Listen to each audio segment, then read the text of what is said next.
Thank you for staying with us. You're still watching The Breakfast on Plus TV Africa. States, local governments owe 4.09 trillion naira as CBN funding increases. As of December 2024, Nigerian states and local governments owed a total of 4.09 trillion to banks and the Central Bank of Nigeria, down slightly from 4.20 trillion in 2023. Commercial and merchant banks held 2.41 trillion naira of the debt, while the CBN's exposure rose to 1.68 trillion naira, indicating a growing reliance on central funding. Subnational debt fluctuated throughout the year, peaking at 4.29 trillion naira in January and June, dropping to 3.52 trillion naira in April. Non-interest banks recorded a small 3.77 billion naira exposure, while microfinance and mortgage banks had no outstanding claims. Experts warned that of worsening fiscal pressure on states. Pro-Chess Teslim Shitabe urged better debt management and asset-backed financing. Economists called for improved tax collection, investor-friendly policies, and reduced dependency on federal allocations. Joining us this morning is a finance expert to look at this, and he is no other person than Muktar Mohammed. Good morning, sir. Thank you for joining us. Thank you for having me. Good morning. Good morning. All right, so we're seeing a lot of numbers, here, 4.09 trillion, even though there's been a slight drop compared to the previous year of 2023. What's your take on this entire mix and, the fiscal health on the states? Because if they're owing this amount of money, that is a whole lot. Just tell us about it. Well, it's not surprising.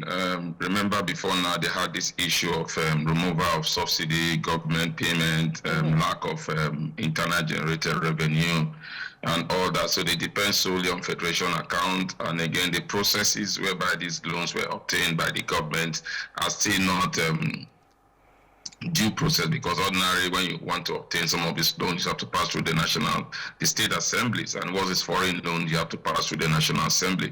But we know the way these things work, especially with the kind of National Assembly members that were all put there by the state government. So we always see some of these things goes smoothly. So it's cause for caution, because it shows financial recklessness on the part of most of the state government in terms of handling of some of these issues.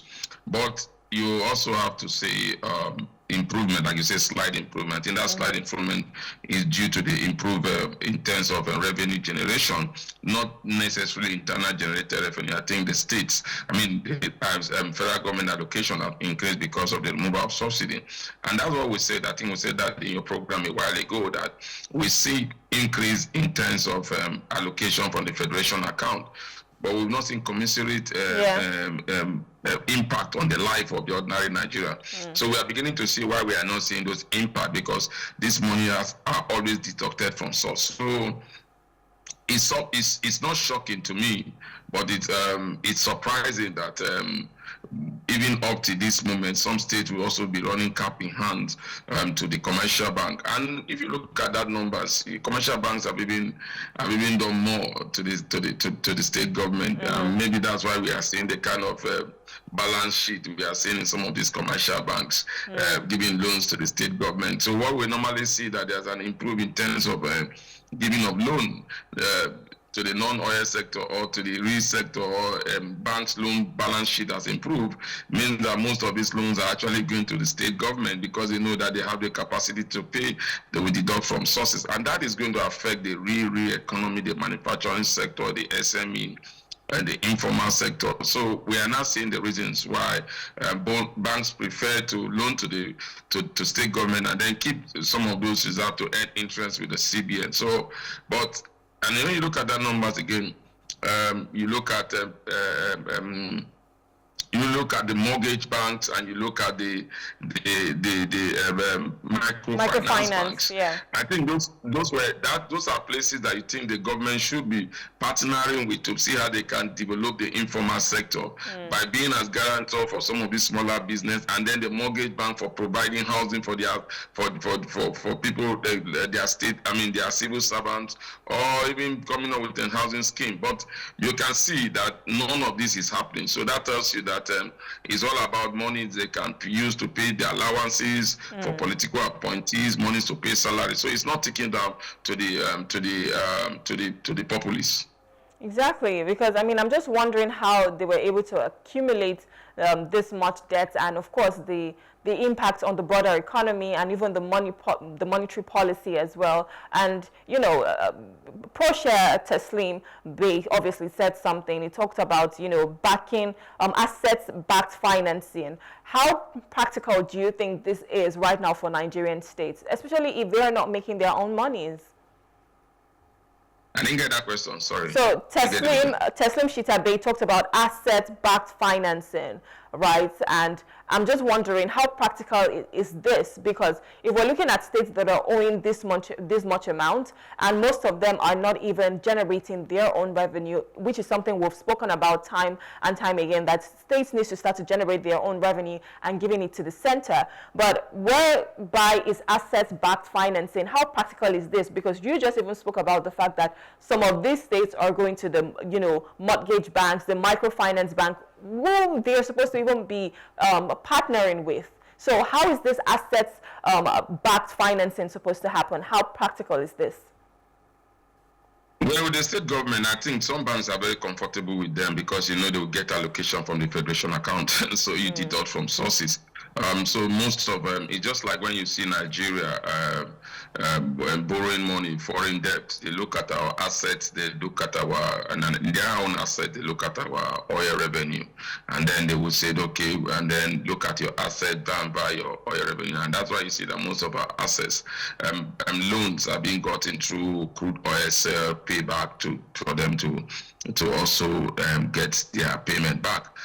But for the state government, you cannot particularly say there's any asset backing some of this loan. That's why it's very it's also critical that we look at that, because these loans are not backed based on asset base, like you said. Oh, they go to borrow and they put in one asset or the other. But again, the banks are comfortable because governance is continuous. That is one. And secondly, they know that what will happen is that the payment will be done from the federation account. And once some of these loans have gone through the state government, whichever processes, but it went through the normal bank processes, the bank knows that they will be able to recover their money. So, and what the only way they recover their money is direct deduction from the federation account, and they know that the federation account will definitely pay them.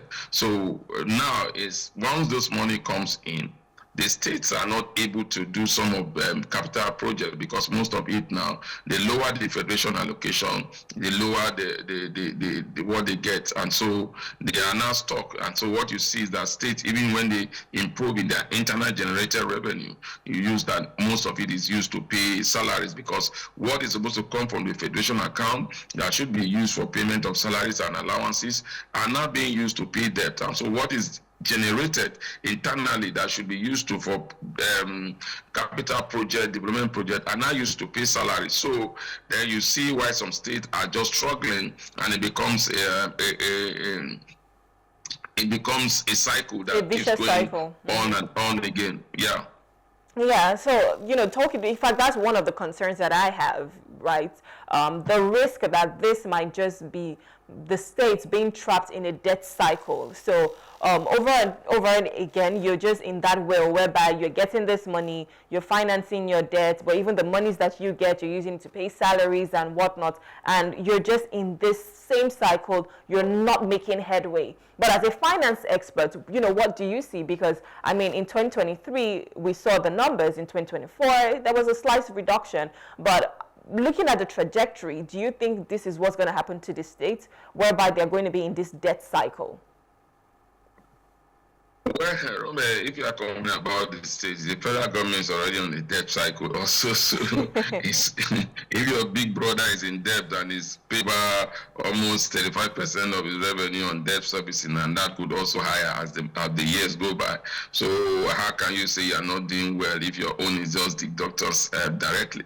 So but that's by the way. I think it's a trap. But again, it will take ingenious leadership to turn around the cycle. Like I keep saying, debt in itself is not It's not bad. Every business is, you remember the fight Donald Trump and Elon Musk is getting is because of the debt profile that will go high, and that will affect the American economy.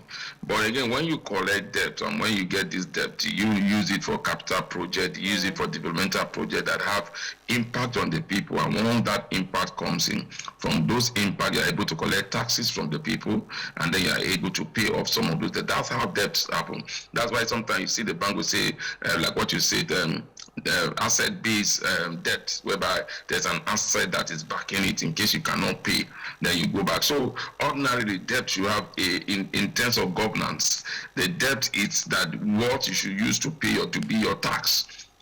But unfortunately, in states, they don't have taxes. They think of levies. So what they should do is the levies. But like I keep saying, levies cannot substantiate debt payment, because levy is not, it's not a constitutional matter. It's not something that comes through the constitution. So it gives room for a lot of shortfall in terms of remittance, and also a lot of shortfall. It gives room for corruption. So that for me is the main issues. So if you are borrowing, and what you are borrowing for is to make sure that some of these states and local government, projects in the states are improved upon. Local government, you build, you do inner roads, you make it roads to be nice. Also, businesses are striving. Then from those businesses, you can pay your debt. So, and then that means that you have to improve your internal generated revenue. But what it means is that sometimes Nigerians want to see what you are doing. They are open to payment. And so you see they have good roads. They have to tell you that, look, I'm improving. We are increasing our levies. You can see what we are doing. They will open because they are seeing the impact. So unfortunately, I think what we have in government, we don't have people that goes into government with the initiation to know how to run the finance of government. So most of them are politicians, and what they think in next elections. Most of them are not statesmen that think of the next generation. And until we begin to have statesmen as non-statesmen as in the place of leadership, we'll continue to see whereby what they're interested in is what they can get in terms of political project, rather than looking at developmental project. And in taking care of this political project, whichever they need to achieve it, if it means putting the state into more debt, they will just go ahead and do that. And so that's the challenge. I mean, from what you're saying, obviously, it's important that we have to improve governance. We have to improve transparency, especially when we're looking at our finances. And, for the states, they need to find ways to obviously start to generate more revenue. But what are some, policies that you think would help right now? I mean, you're the finance expert. What should we be looking at if we need to come out of debt? Well, we need to generate more revenue. It's as simple as that. How do you generate the revenue now? It's two ways. And taxes. How do you generate revenue? You go by taxes, or you go by levies, or you go by attracting investors into your economy. Lagos is what it is today because of it was formerly a federal capital, and so a lot of investment try to drive through Lagos before they even go to other parts of the country. So that's why you've seen the kind of improvement that you've seen in terms of businesses coming into Lagos State through. So the government is able to earn levies or taxes in one way or the other. And then if you look at other states, how much have they been able to attract in terms of businesses establishing branches? They're running their businesses from there. So it's largely driven by the informal sector. And the informal sectors, the government have not been able to find a way to tax them. So they are all levies. So we need to begin to look at how do we improve revenue, and how do we improve taxes, like state government taxes? How do they improve it? How do they get to attract more businesses that come in and pay taxes to them? That's what they should be doing. Internal generated revenue, not necessarily being only internal generated revenues that are likely driven by levies, which I say gives room for a lot of corruption. But internal generated revenue that is driven by structural reforms that come through taxes and job creation, that is easy to to capture. I think that is what they should also be thinking of. And then also, when you think of that, you do capital projects. And once you give those capital projects, you'll be providing jobs for for people of those states, whether states or local government. And in turn, you are able to tax them, and that also improve your internal generated revenues. But again, this project should not come in whereby you are doing white elephant projects. You see some states are building airports.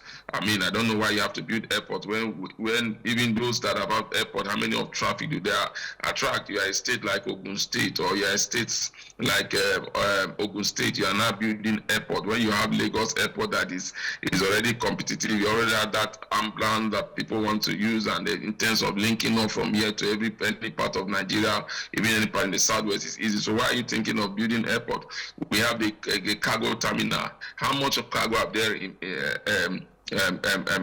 attracted, and then here you are building cargo airport in Ogun State or in Osun State. I think that as a businessman, I want my cargo to land in Osun State then before bringing it back to Lagos. I can only do that if my market is on Osun State. So make my market attractive so that I can land there. So those are part of the challenges. But I think the option is improve your internal generated revenue by capital projects that comes in, provide job for your state. They also improve your revenue generation also, not just by levies, try to make it structural by bringing taxes inside them. Then make your environment conducive to attract investors that want to establish their companies there and in turn pay you taxes. For me, those are the three important ways to generate, to improve your internal generated revenue. That's what is helping Lagos State, because a lot of businesses are swinging up both in the formal and informal sector, where they have to strive in the formal sector through taxes, they do. When they have to strive in the informal sector through levies, they do, because the market is available. Yeah. I mean, speaking about obviously capital projects, job creation and whatnot, I'm sure there are different states who have their own natural resources or something that they're good at. Isn't this where we're supposed to be looking at the states and say, you know what, you're great with agriculture. You have the lands, you have, the fertile lands, everything. We need you to focus on that. You have these natural resources when it comes to mining and whatnot, focus on that. You have obviously the petroleum resources, focus on that. Don't you think that, looking at it and saying, this is what we have, we need to be able to utilize it? Isn't that something that, the federal government needs to charge the states to start to do as well? Well, one thing you don't know is that no state owns any natural resources. So it belongs to the federal government once it comes to, like, you're talking about. No, but of course, what I'm trying to say is, in getting this generated revenue, right? Of course, if the states start to do this, they obviously have a percentage from it. It belongs to the federal government, but because they're putting this project and ensuring that is going as well as they should, then they obviously have a stake in it. Doesn't it work that way? Yes, I think it works that way. I mean, you could also look at the oil Niger Delta, what we call the derivation fund, that that the 15% that normally goes for them. I think so. Yes, that could work. But again, when you look at the northern states and you look at the amount of insecurity that is going there in terms of one of their key drivers that is supposed to help them is in terms of solid minerals.